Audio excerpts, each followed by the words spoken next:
Bonsoir, bonsoir à vous. Bonsoir tout le monde. Alors, on est content de faire cette vidéo à nouveau avec Jérémy Sanchez, un chaman, enseignant, conférencier. Il est parmi nous aujourd'hui avec La Voix de l'âme et il fait partie aussi de cette association La Voix de l'âme en créant bien sûr des événements comme au mois d'avril sur Fort Calquéré, sur Saint-Maximin et pour le mois de mai, le festival chamanique dont il est l'organisateur avec son association La Voix de l'âme, dont moi aussi je fais partie et j'ai le plaisir de faire des interviews avec les thérapeutes qui sont dans cette association. Et justement, aujourd'hui, nous faisons l'interview avec Jérémy pour que vous puissiez le connaître un peu mieux et que si vous avez des questions, de vous les poser parce qu'on va parler aussi de ces enseignements qui sont multiples, notamment avec le massage Qinetsang, les formations que tu fais sur le Qinetsang, aussi sur l'aromathérapie en formation avec les synergies, les essences, les huiles essentielles et bien au-delà, et tu vas nous en parler, et aussi nous allons découvrir les formations chamanes que tu mettras aussi en train, et également les énergies Reiki que tu transmets lors de tes formations que tu prends en individuel, car même, ou à deux maximum. Hein. Alors, nous avons le plaisir d'avoir La Belle Santé qui participe à cette vidéo, Nadège, merci d'être là. Il y avait Kamel tout à l'heure qui nous a fait un petit coucou. Oui, Christelle, bonsoir à toi aussi, bonsoir. Donc, alors, Jérémy, tu es donc enseignant dans la pratique et le massage Qinetsang. Comment t'es venue déjà cette pratique et comment tu es allée dans ce massage assez particulier? C'est un massage du ventre. C'est un massage du ventre et on va dire que sachant que toutes les émotions transitent par là, comment j'en suis venu là? En fait, c'est par, je veux dire par pur hasard, je crois pas, mais voilà, j'ai voulu tenter quelque chose qui était autre chose que le massage, on va dire, californien, tuna, tout ça. Et je trouvais que ce massage-là, qui était un massage drainant, ça draine les organes et les émotions. D'accord? Je trouvais en fait qu'il allait plus en profondeur. C'est un massage qui spécialise en fait, qui cible vraiment. Vraiment, en fait, le ventre au départ, on peut monter un peu la cage thoracique, un tout petit peu les jambes, mais c'est vraiment, on va dire, vraiment. Voilà. La partie du ventre. C'est le ventre, ventral. Alors, pourquoi aussi tu as voulu te diriger dans ce massage-là au niveau du ventre?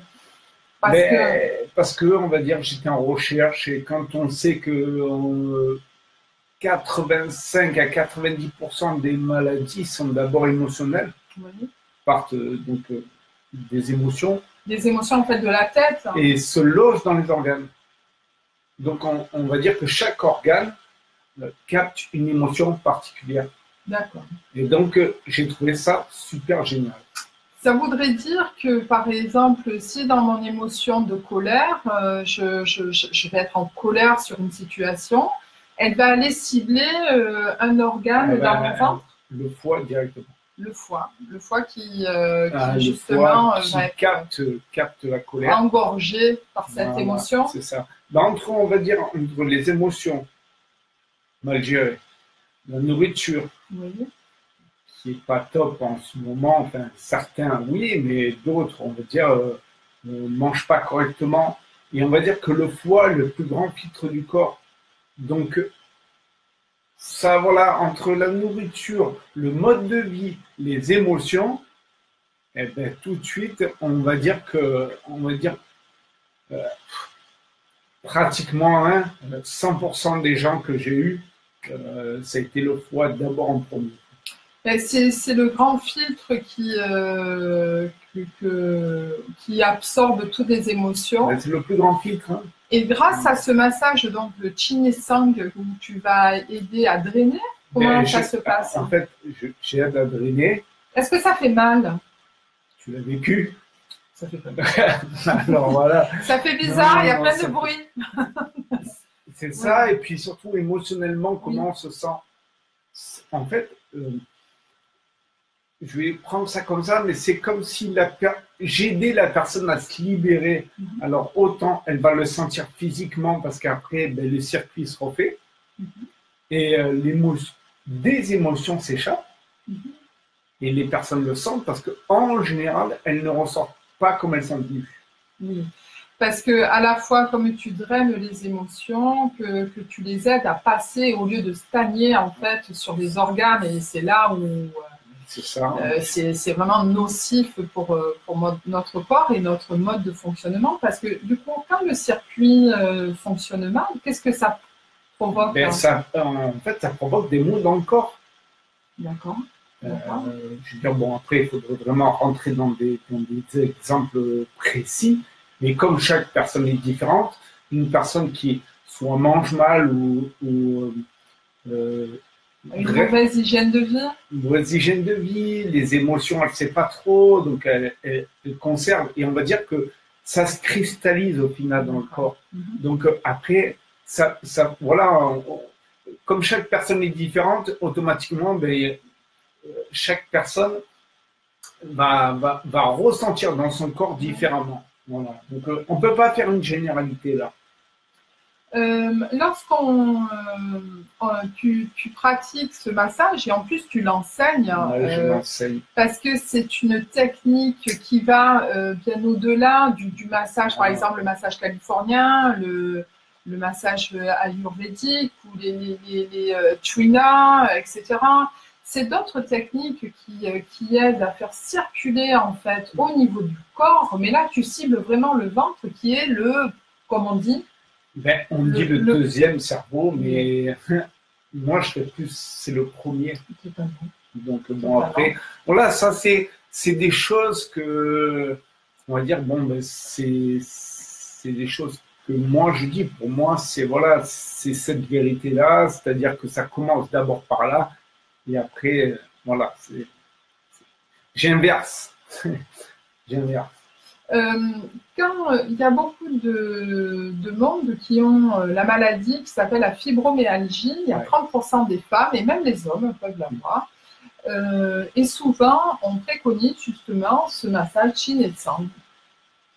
Oui, mais il n'y a pas que cette technique-là pour ça, parce qu'on va dire que la fibromyalgie, pour moi, de toute façon, c'est comme tous ces genres de maladies, en fait, ça part déjà de l'émotionnel. Donc, si on arrive déjà à drainer tout ce qui est émotionnel, plus on ajoute ça à d'autres techniques, pour moi, ça fait des miracles.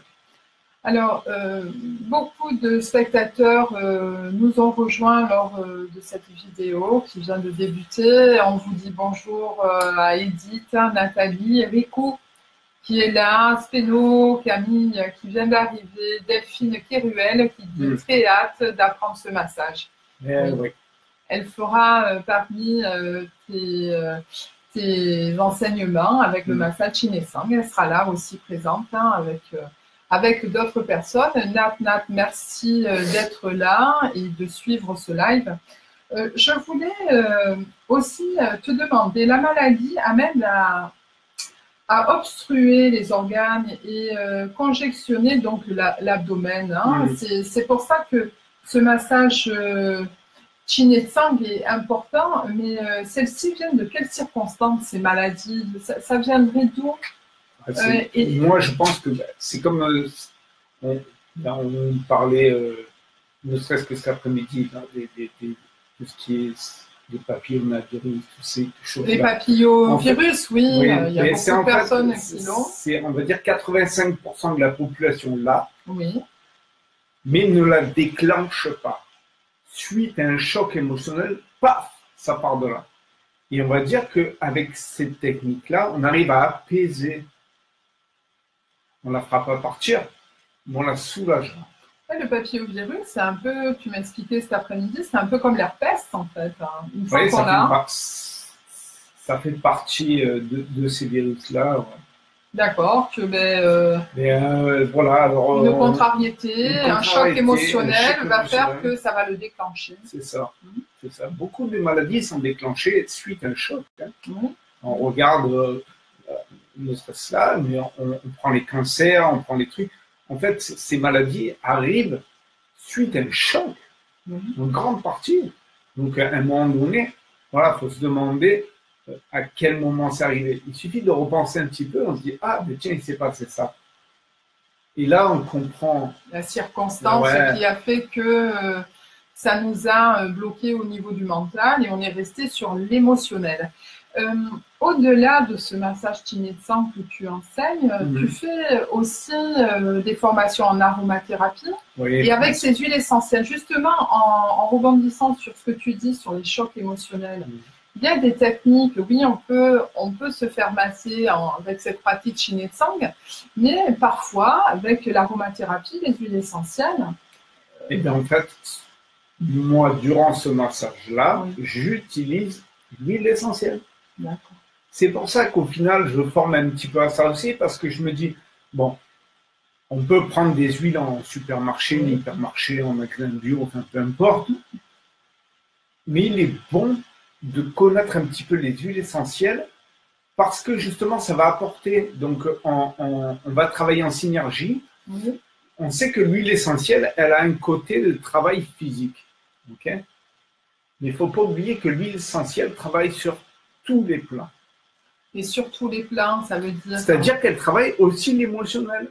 D'accord. Donc, on fait ce massage-là avec des huiles essentielles, donc, qui est un massage physique et autre, parce qu'il n'est pas que physique, il est énergétique aussi. On remet les organes dans la bonne marche. D'accord, en circuit. En circuit, on refait circuler l'énergie qui était bloquée à un endroit. Mettons, la colère va bloquer le foie. Donc, le foie va ramer tout ça. Donc, on remet un petit peu ça. On a les poumons, beaucoup de gens qui font des maladies pulmonaires, on va dire, c'est des émotions de tristesse qui s'accrochent sur les poumons. Des gens qui ruminent beaucoup, c'est quoi? C'est la rate. Ils vont avoir des problèmes de rate pancréas. D'accord. Et donc voilà, donc on arrive à peu près à avoir. De toute façon, moi en général, quand je pose les mains, je ressens où le blocage est le plus important. Et puis bon, après je travaille. Donc c'est pour ça que on va dire chaque massage va être différent. Parce que pas deux personnes vont avoir la même émotion en même temps, bloquer le même organe, enfin. Tout le monde est différent. Donc, on ne peut pas… tout le monde ne réagit pas de la même façon. Pas de la même façon devant tel… Et c'est en relation aussi avec la médecine chinoise. Taoïste. Ouais, on va dire, taoïste, chinoise. Donc, oui, en fait, ce massage-là, c'est des moines taoïstes qui l'ont mis en œuvre, en fait. Parce qu'ils étaient éloignés, on va dire…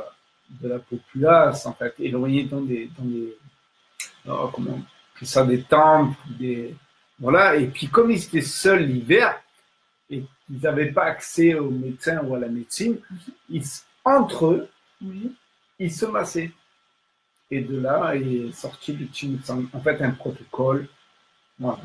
C'est vraiment ancestral, je veux dire, c'est pas comme ce qui sort maintenant, c'est vraiment là, par contre, il y a des.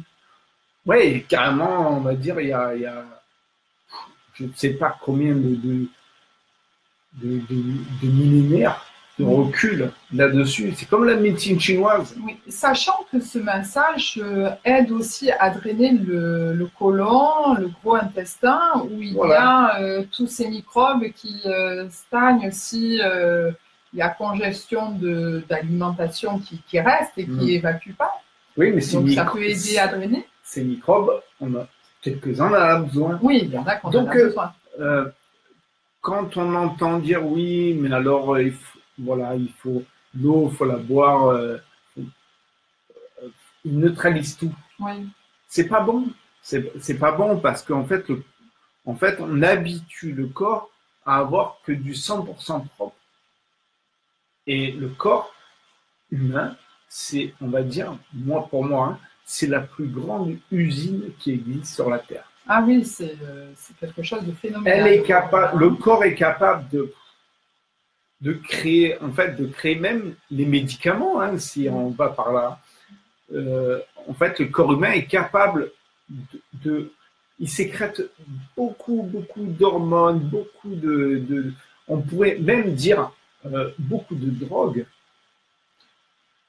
Toutes ces drogues qui nous mettent quand on fait des anesthésies ou des choses comme ça, le corps humain est capable, on va dire par un mode de respiration, par le mouvement. C'est pour ça que maintenant, lorsqu'il y a des opérations, ils nous amènent à l'hypnose pour faire l'opération, souvent au lieu de être anesthésié. Parce que le corps humain est capable de fabriquer. Tout simplement. Tout simplement, ils se sont perçus. Ça fait longtemps, mais ils ne le disaient pas. C'est comme l'endorphine, en fait. Hein, le corps humain est capable de la fabriquer. D'accord. Beaucoup de choses. Nous avons Frédéric Gardino qui est parmi nous, Céline Barrault, bonjour, Damien et Salete Modesto qui participent à cette vidéo. Merci de nous retrouver. Nous allons maintenant parler de tes formations dans l'enseignement Reiki. Alors, l'enseignement Reiki avec ces énergies, c'est le chi, c'est pareil, hein, on en parlait tout à l'heure du chi-netsan. Après, on va dans l'aromathérapie avec cette essence qui va concrétiser et qui va amener au mieux-être ou guérir la personne, parce qu'on guérit les personnes avec les essences, les huiles essentielles.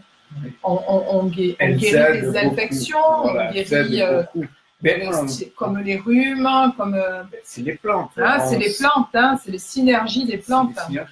Même ce qu'on disait à l'époque, la tisane de thym.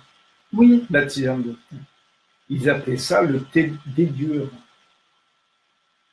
Donc il y a beaucoup de choses. En fait, faut essayer de revenir, écouter ce que nos grands-parents faisaient. Voilà, c'est pas parce que ça vient d'avant qu'il faut le mettre à la poubelle et écouter ce qui se passe que maintenant. Oui, beaucoup maintenant. Et voilà, il existe tête cachée. La plante, ça fait des millénaires qu'on est sur Terre. Ça fait des millénaires que les plantes sont là. Les gens avant se servaient de quoi avant qu'il y ait ces médicaments? Ils se servaient des plantes. Bien sûr, bien sûr. Donc, à un moment donné, il faut essayer de revenir, de réapprendre, parce que ça, faut pas que ça disparaisse, justement. Alors, dans l'enseignement Reiki, pour passer à cette énergie chi, comment ça se passe? Comment tu amènes les gens à leur transmettre? C'est une très forte transmission d'énergie. Voilà. Et plus un enseignement, puisque bon, après, voilà, on a le niveau 1, le niveau 2, le niveau 3 et le niveau enseignant. Donc, c'est une très forte transmission d'énergie. Plus après, on apprend d'autres choses. Le niveau 1 du Reiki, en tant que personne, je viens faire mon niveau 1, qu'est-ce que je vais avoir en résultat à la fin du niveau 1? Ben, tout de suite, tu vas ressentir l'énergie. Tout de suite. Les gens qui la ressentent pas, tout de suite, en fait, ils la ressentent. C'est comme si, donc je fais cette très forte transmission de l'énergie et en fait, c'est comme si je remettais, en fait, souvent je fais un dessin parce que pour que les gens comprennent bien, en fait, comme on dit, tout le monde est médium. Mais à un moment donné, c'est qu'on n'est pas aligné. Donc en fait, moi je réaligne tout et l'énergie passe plus. C'est plus fluide, en fait, on va dire. Tu les aides à ouvrir, en fait, comme on appelle le canal.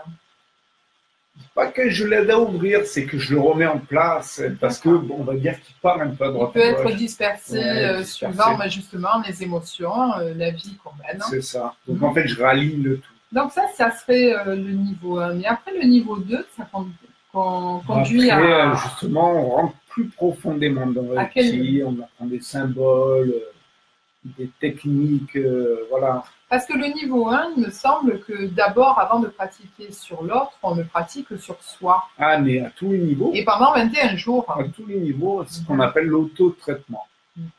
Et il ça. faut passer par là. Comme je dis, moi, plus le canal est propre, plus l'énergie sera propre. Et puis la personne a moins de choses peut-être à travailler, dans le sens où elle va procurer un soin bénéfique à la personne qui va le recevoir. Mais exactement, plus la personne sera propre, plus elle pourra... Alors quand tu dis qu'une personne elle doit être propre, c'est dans quel sens? Mais dans quel sens? Je vais prendre une image, je prends un oignon. L'oignon, la première peau, elle est marron. Et puis plus on l'épluche, plus elle est blanche. Ouais, bon, on va prendre ça, le dessin comme ça. Et ça fait pleurer aussi. Hein. Et ça fait pleurer. Voilà, c'est pour bien se nettoyer, ces blessures. En fait, c'est un travail sur soi, et plus on travaille sur soi, et plus on est apte à aller aider l'autre.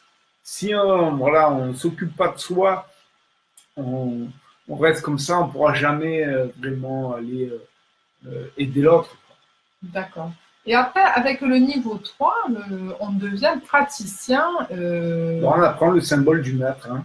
Du maître. Et puis là, de plus en plus, les hôpitaux ouvrent leurs portes aux personnes qui sont praticiens dans le Reiki. C'est ça. Ouais, pour aller dans les hôpitaux, je crois que minimum, ils demandent un niveau 3 maintenant. D'accord. Et 3 ou enseignant. Voilà, après... Est-ce que quand on a un niveau 3 comme ça, Reiki, est-ce qu'on peut se dire coupeur de feu ou c'est vraiment quelque chose qui est à part entière? C'est autre chose. Non, il y a vraiment des gens... je veux dire, on n'est pas tous logés à la même enseigne, mais moi, je ressens les gens, en fait, qui sont comme moi. C'est-à-dire qu'ils ont cette capacité-là, mais qui s'ignorent. Et voilà, en fait, comme je suis je suis élément feu, je ressens le feu chez l'autre.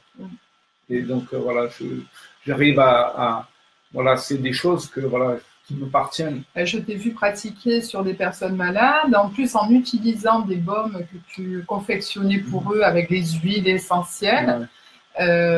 Tu faisais aussi le soin Reiki pour soulager justement les douleurs articulaires ou des douleurs qui viennent, c'est des douleurs fantômes qui se créent dans notre corps, parfois meurtris, ou parce que c'est des corps qui ont vieilli. Et les personnes âgées, moi j'ai eu autour de moi une personne âgée où tu es allé faire le soin et tu l'as soulagée. Oui, mais bon, on le sait. Après, on soulage, on aide au passage. Et oui, pour les personnes qui sont en train de s'éteindre, ça aide à les faire passer de l'autre côté, mieux. Après, on aide et par le physique, et par la parole, par le verbe, par le regard. Voilà, en étant présent à leur côté. Nous avons Katia Chevrier qui nous dit coucou, Nadine, coucou à toi aussi, Marina et Jérémy, Sabrina, Nadine et Eric, merci d'être là et de nous suivre. Avant de finir cette interview pour expliquer aux spectateurs les formations que tu pratiques, j'ai à côté de nous le flyer pour ton salon, ou notre salon, le 7 et 8 avril. Déjà dans les boîtes aux lettres. Ça y est, ça commence à être distribué un peu partout sur Fort-Calquiéré et les communes voisines.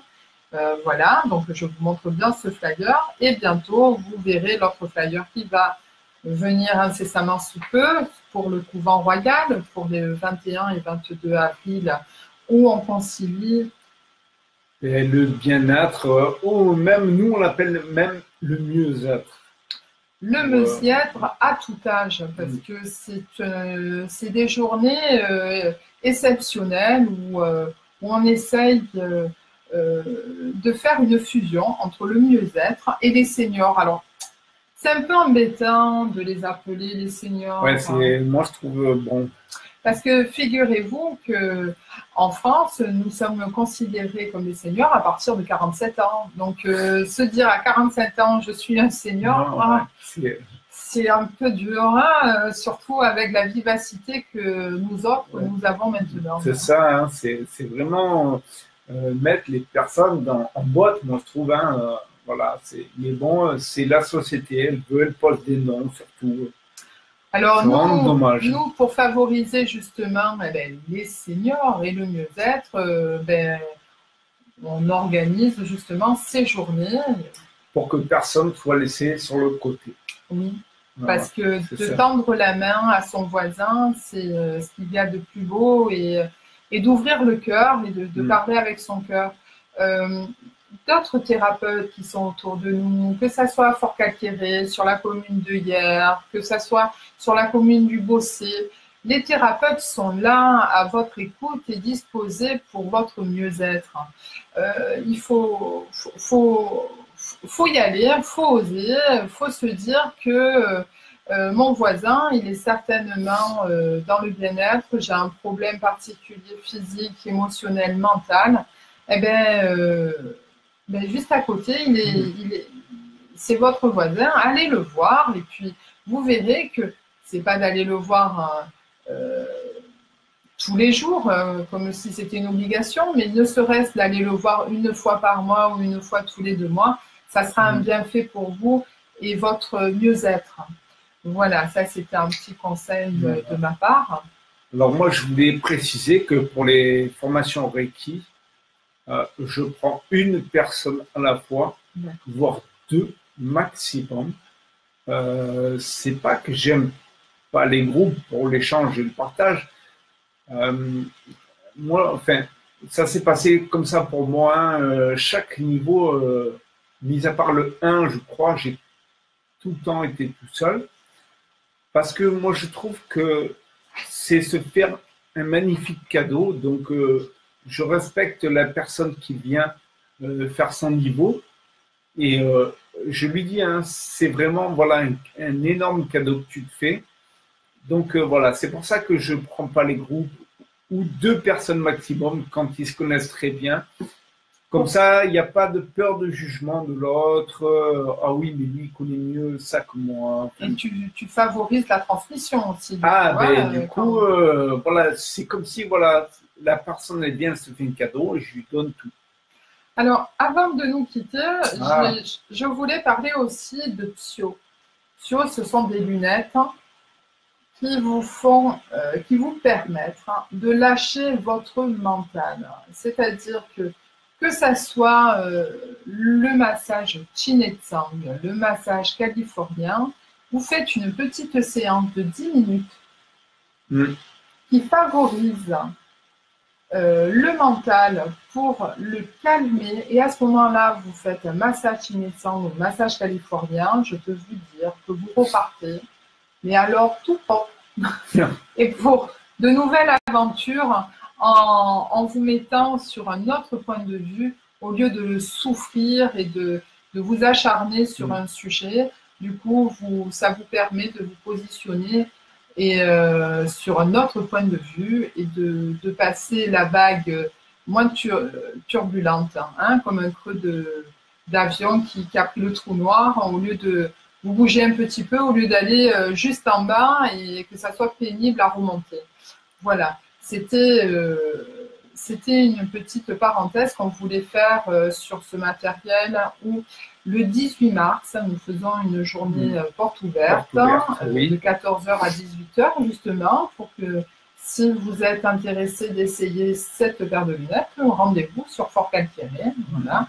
Et si vous avez besoin de contacts ou de renseignements, on va laisser nos coordonnées. Alors Jérémy, avant de quitter ce soir nos spectateurs, qu'est-ce que tu voudrais leur dire? Mais qui prennent vraiment bien soin d'eux, c'est l'essentiel. Oui. C'est prendre soin de soi d'abord. Pour pouvoir aller aider l'autre, il faut être au 100%, il faut être à 100% faut être au top. Sinon, c'est pas, voilà, on va se fatiguer. Faut vraiment être bien. Pour aller aider l'autre, voilà, faut être vraiment bien. Bien là-dedans, bien dans son, voilà, faut être bien dans tous ses corps. Donc, je vais dire ça comme ça. Une chose aussi que j'avais omis, c'est que je m'étais aperçue que ça soit les médiums ou les thérapeutes dans le bien-être, le Reiki est une forme de libération et de nettoyage. Quand vous êtes seul, nous avec Jérémie, on travaille à deux, on est deux thérapeutes, donc quand un va pas, etc., on va nettoyer l'autre, parce que les personnes viennent nous voir, donc on va lâcher, et c'est normal, c'est quelque chose de normal. Donc, on a besoin toujours de se nettoyer après certaines personnes, certaines consultations qui sont assez hardes parfois ou importantes. Et quand vous êtes seul en tant que thérapeute, vous pouvez avoir un handicap justement et cet enseignant Reiki peut vous amener à justement avoir cette pratique de nettoyage. Très essentiel pour le thérapeute. C'est ça.